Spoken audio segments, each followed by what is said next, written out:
Now we're going into the most exciting one because we only have one candidate running against Ron. Shruti, where are you? Come out. And with Shruti, we got Giles Howard from the Faculty of Physical Sciences and Engineering just to sort of help me with this.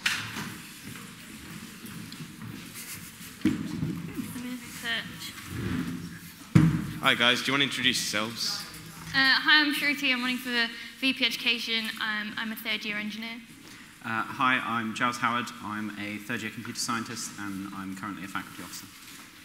Awesome. So we'll go straight in with talking about the course rep system because some people think it's currently very disorganized and the senior rep structure is confusing. Now, what do you plan on doing to improve this?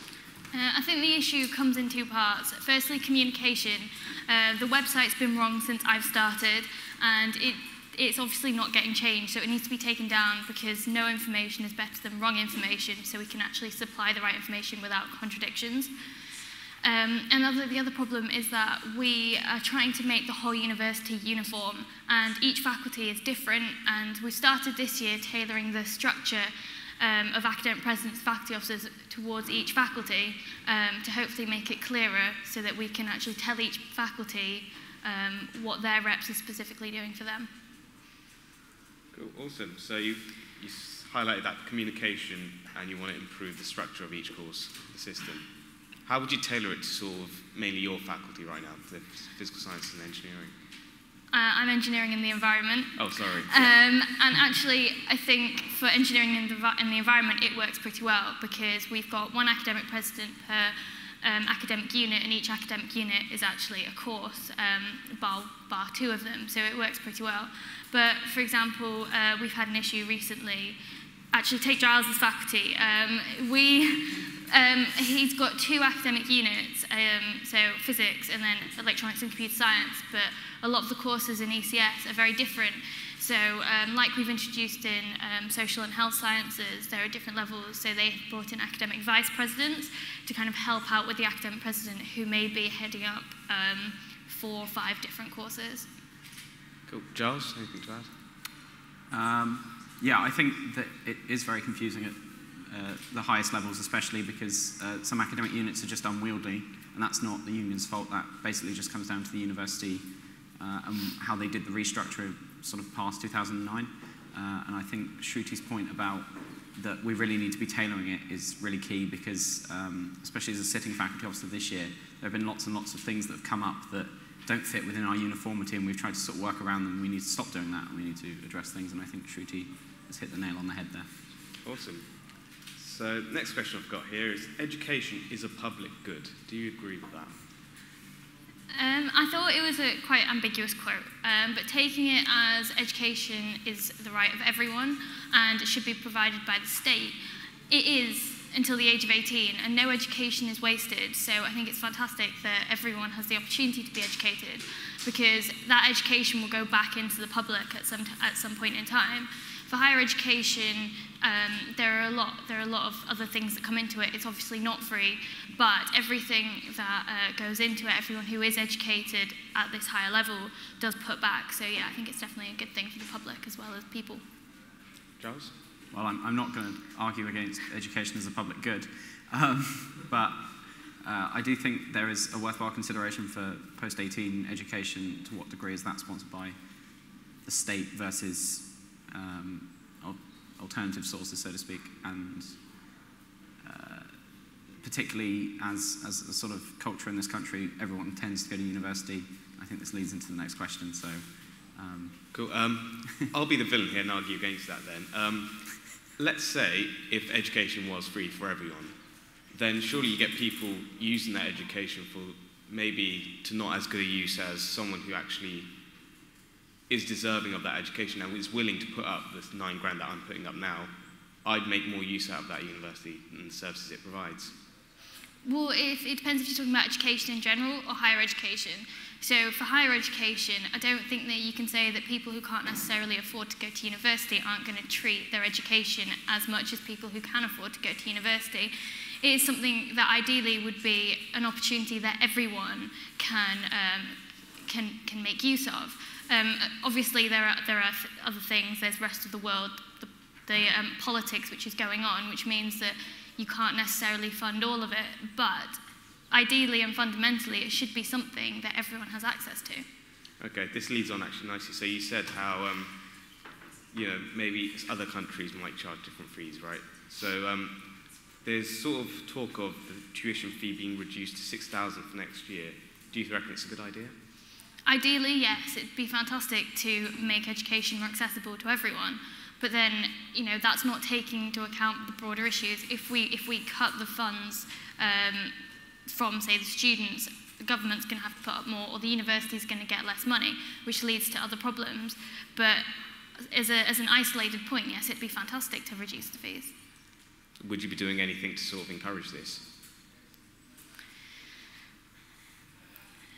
I think it depends on the bigger issue. Yes, I think that if we can find a way to sustainably make sure that students don't have to pay as much, yes, I will definitely be fighting for that. But it depends what else is going to be at risk by doing that. Okay, Giles? I think there are routes to be explored with this. So Shruti and I both had the pleasure last year of sitting on a body that SUSU convened called the Higher Education Funding Advisory Group, where we discussed sort of what SUSU's stance on tuition fees were, and sadly I don't think it ever wrapped up because it got caught up in people transitioning between terms. But one of the issues we considered there was, I think, private funding of a private contract between universities and students that would be a sort of fixed-term graduate tax, and I'm quite glad we didn't settle on that in the end, because I think there were some holes in that I didn't realise at the time.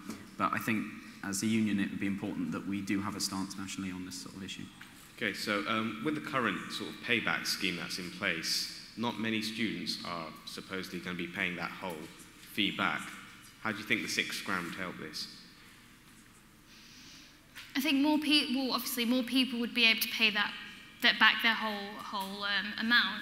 But at the same time, if the reason reducing it is to help students, it'll help students. But if it goes back into the government by cutting it, will it actually help the debts that we're in?